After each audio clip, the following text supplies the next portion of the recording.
Listen to a short story, She Disappeared Overnight, by Oxford Reading University, Level B1.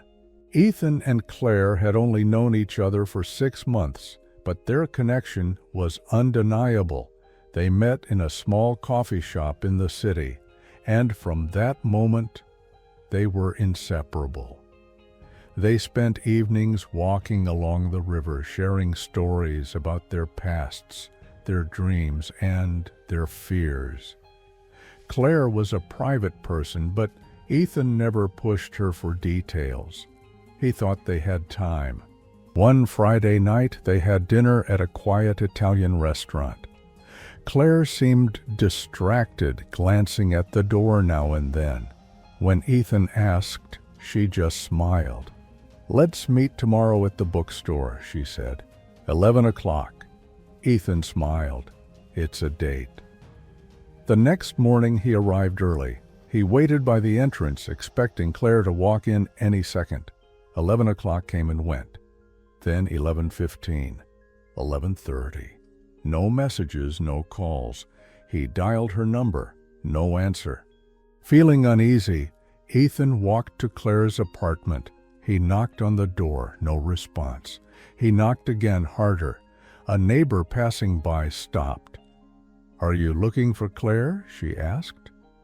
"Yes," Ethan said. "Have you seen her?" The woman hesitated. "She left last night. I saw her get into a black car around midnight. She was carrying a small bag." Ethan's stomach dropped. "Are you sure?" The neighbor nodded. "I thought she was going on a trip." Ethan called Claire again. No answer. He sent a message. "Are you okay? Call me." Hours passed. No reply. By evening, his worry turned to panic. He went to the police, but they said she was an adult and had the right to disappear. Days passed with no word. Ethan couldn't focus. He kept replaying their last conversation. Had she seemed different? Was there something she hadn't told him? Then, on the 6th day, his phone rang, an unknown number. His heart pounded as he answered. "Ethan." The voice was soft, hesitant. "Claire, where are you? What happened?" English audiobooks, courses with your favorite movie heroes, awesome word games, and much more. The whole English classroom for your level in one place in the EVA app. There are thousands of English books you can read, grammar and vocabulary lessons with popular movie characters. Stop wasting your time. Go to appeva.com right now. "I can't explain right now," she whispered. "I just want you to know that I'm okay." Ethan's mind raced. "Claire, please, just tell me where you are. Are you safe?" A pause. Then, through the speaker, he heard something in the background. A door closing, hurried footsteps, and then a man's voice. Muffled. Deep. "Claire!" Ethan's voice rose. "Who's there?" "I have to go," she said quickly, her voice suddenly shaky. "Claire, wait!" The line went dead.